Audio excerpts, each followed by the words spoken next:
everybody, and welcome back to another video.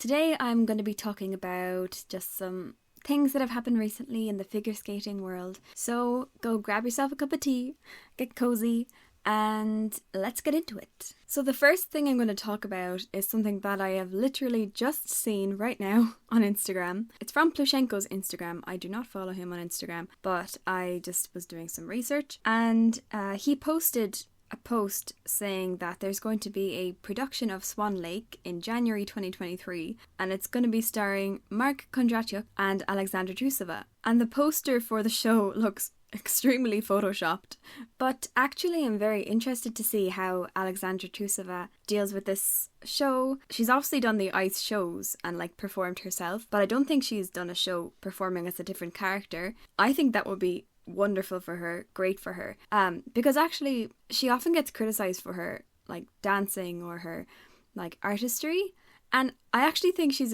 a fine dancer. I don't think dancing is the issue. I think it's more of a confidence thing and actually an acting thing. And as we saw, she had been taking some dancing lessons and things like that. I actually think acting lessons would do her much better, because being able to use your face and tell a story when you're performing is such an important thing in figure skating. And when you look to someone like Anna Sherbakova, you can really see how her face just changes and how she embodies the character, and she just has that naturally, I suppose. Yeah, it'll be interesting to see how Sasha deals with this. Also, it seems to be bang smack in the middle of the season for the Russians. So for those who don't know, skaters from Russia and Belarus are not allowed to compete in ISU competitions this year because of Russia's invasion of Ukraine. And we don't know how long this ban will go on, but presumably until the war is over. And after that, who knows? But because of this ban, Russia decided they were going to have their own Grand Prix, and it's going to be starting apparently in October this year, the 21st of October, I think. And then the Russian Championships are going to be held on the 20th to the 25th of December, which is interesting because then the first Channel Cup will be held on the 21st of January, and this Swan Lake show is going to be the 4th to the 7th of January. So I'm not really sure how they're going to be fully prepared for that, but we'll just have to wait and see. So the next thing I want to talk about is the fact that Yuzuru Hanyu has started a YouTube channel. Woohoo! So hopefully we'll see a lot more from there, considering the fact that he has retired. Oh, that's so upsetting, but hopefully we'll get to see more of his quad axel attempts and some more performances, and it's just going to be really exciting to see what's next for Yuzuru Hanyu. Okay, next little piece of news is the fact that Alexandra Stepanova has gotten engaged. And for those who don't know, Stepanova is a ice dancer from Russia, and she's partnered with Ivan Bukin. They were at the Olympics this year. I think they did quite well. I don't know a huge amount about them, to be honest. The only reason I knew about this was because there was just an adorable video going around. So she was performing in Ilya Averbuk's ice show called Champions on Ice, and I'll insert a video here. So her now fiance comes out on the ice with some flowers, and oh, it's just the cutest thing ever. And I love the fact that you can see Evgenia Medvedeva out in the background just jumping up and down with Anna Sherbakova, and it was just a really nice moment. Next thing I want to talk about is Sasha Trusova's Masterclass. So Sasha Trusova was due to do a Masterclass in Sweden with this company called Loop, and to be honest, I don't know how they thought this was a good idea. I don't even think that Russian people are allowed to fly to Sweden and other European countries. If I'm wrong, let me know in the comments below. But what I find interesting about this is the fact that originally it was cancelled, and the reasoning behind why it was cancelled was because the Swedish Figure Skating Federation had not allowed it to take place. However, then the Swedish Figure Skating Association came out and said that it actually was not them who said they had to cancel the Masterclass. So I don't know, it's just a bit suspicious. I'm not really sure who cancelled it or why they said the federation cancelled it if they didn't. It's all very up in the air, a bit confusing. And the company Loop Sport actually released a statement about this. So I won't read all of it, I'll just read a bit. But they said, "It's with deep regret that we had to cancel the Masterclass. The Swedish Figure Skating Federation has recommended not to do this project, so the host club has to refuse it, despite the fact that Miss Trusova comes to Sweden as an individual athlete." And it just sort of goes on to say that it says, "She is from Russia, but she belongs to the world of progress and the future of humanity. Furthermore, she has never been involved in any political project focusing only on what she does in life, the art of figure skating." Now, I understand where they're coming from. However, unfortunately, figure skating is such a big sport in Russia. And as with any country and any international sport, when you're on the world stage or when you go to another country, you are representing your country.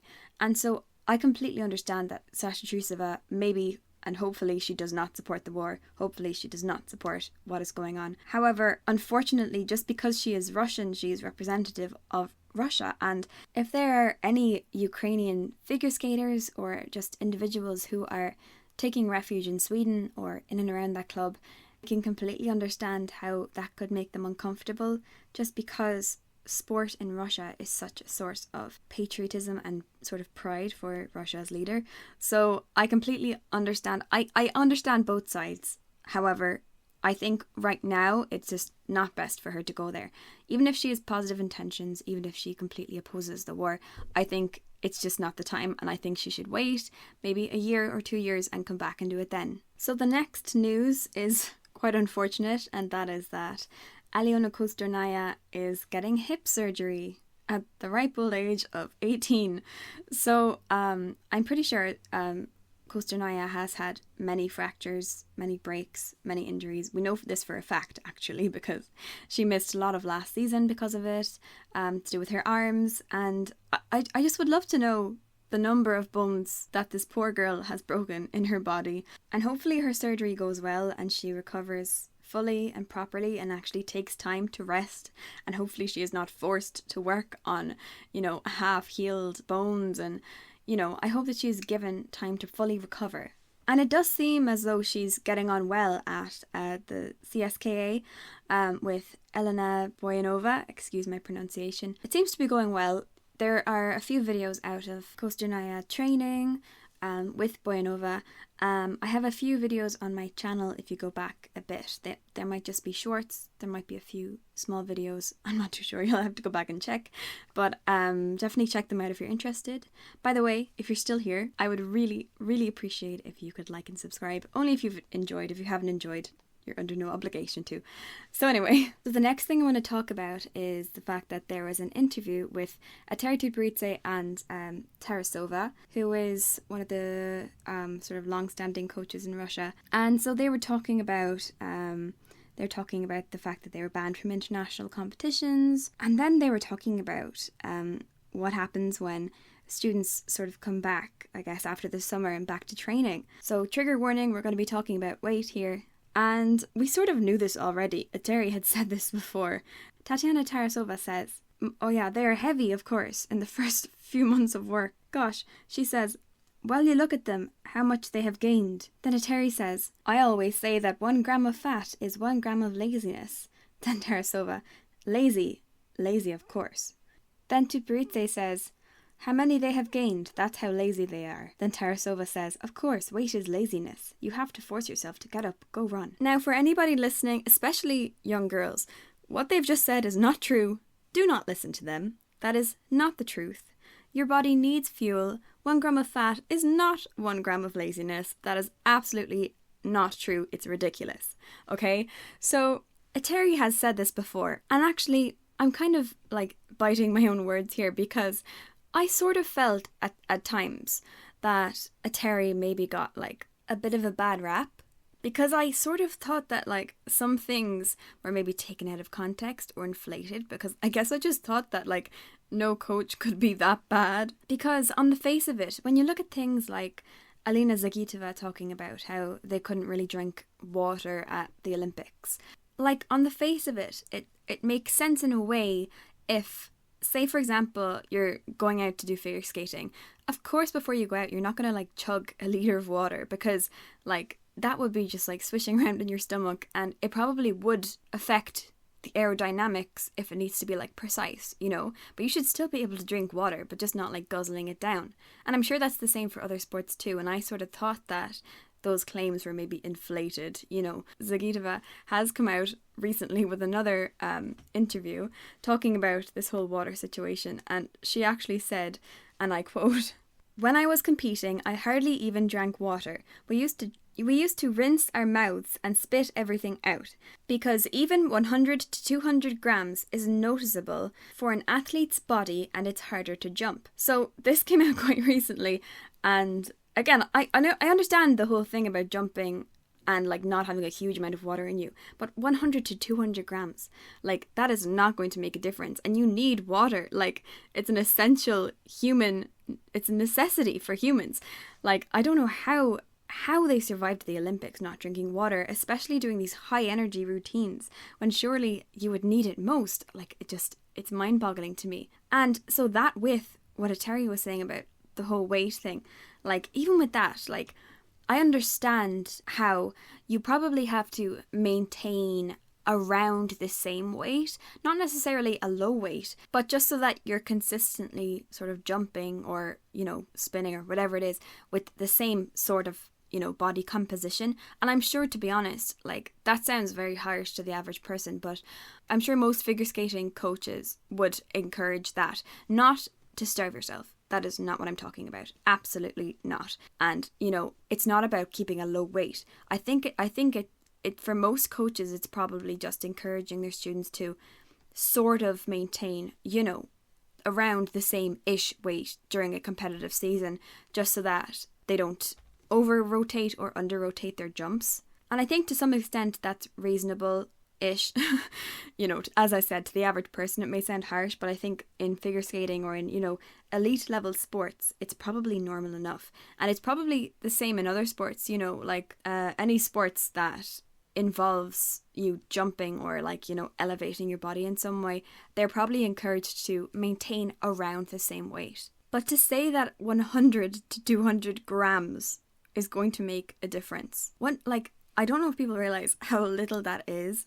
Like that is not going to make a difference. And also, like, your body fluctuates on a daily basis between like 2 and 5 pounds. And that's just because of like fluctuations in the water levels in your body, if you're dehydrated, if you're hydrated, if you have different hormonal things going on, if you're like PMSing, if you're on your period, etc., etc. What these coaches should be doing is encouraging their students to actually build muscle, which is weight, but build muscle so that they can use that strength, that added strength, to propel themselves up, rather than relying on a low body weight. Because like if somebody is an extremely low body weight, it may be easier for them to propel themselves up, but they're not using muscle per se. It's much more beneficial to build that muscle and have that stability and actually be able to have a long career and stay healthy and to actually protect your bones. Because what people don't realize is there's this thing called the athlete triad, right? And basically what's involved is if you are under eating, many people will lose their menstrual cycle because their body literally does not have enough energy to produce a menstrual cycle. So that will stop. And what people don't realize is your menstrual cycle regulates your bone density. And so if you lose your menstrual cycle, your bone density decreases, which gives you weaker bones. And so if you are doing one of these sports and you are underweight and you lose your period and you are jumping and you fall, you will break your bones because your bones will become more brittle, and the longer that this goes on, the worse it will get. And you will get osteoporosis, you will get arthritis. And when you look at the amount of injuries that people specifically at the Tuperitsa camp have had, it's exponentially greater than what should be expected. And, you know, this is a high intensity sport. This is an elite sport. This is quite a dangerous sport. You know, it looks pretty and we all love to watch it, but on the face of it, it is really a dangerous sport. And lots of people have injuries. Probably every elite figure skater has at least one injury at some point in their life. But the types of injuries and the frequency at which they get them at the Tuperitze camp is not normal, and it is because of this technique. And I think it's so unfortunate because there are so many amazing skaters that could have long careers and stay competitive. When you look at someone like Elizaveta Tuktamisheva, excuse my pronunciation, she trains with the coach Mission, and he's probably hailed as the greatest coach in Russia. And you can tell that although she is, of course, very slim, like all the girls are, she has muscle. She has the muscle mass that she can use to propel herself up. And she's 25, which is ancient in figure skating world, which is crazy. It shouldn't be that way. But the fact that she is still able to work and still able to function with minimal injuries, I don't know. I don't know a huge amount about her, to be honest, but I haven't heard of her getting any insane injuries. And it's because she uses the technique, which involves her using her muscles to propel herself up rather than relying on a low body weight. And because of that, she has had a long career, and she's not stopping now. Like, she's going into next season. And I read somewhere today that she wants to achieve 2 quad jumps this season. How crazy is that? 2 quad jumps at 25 years old. That is inspirational, and I think the Tuperitze camp should look at Liza Tuktamisheva and they should aspire to let their athletes be that way. Let their athletes grow muscle, let their athletes eat and fuel themselves properly and be healthy so that they can have long careers, and it'll work out for them in the long run. So that's everything for this week. Thank you for being here. If there's something that you would like me to speak about in another video, if there's like a specific event that happened in the past or a specific situation or a specific skater that you want me to analyze or explain, just let me know in the comments below, and I hope you have a wonderful day.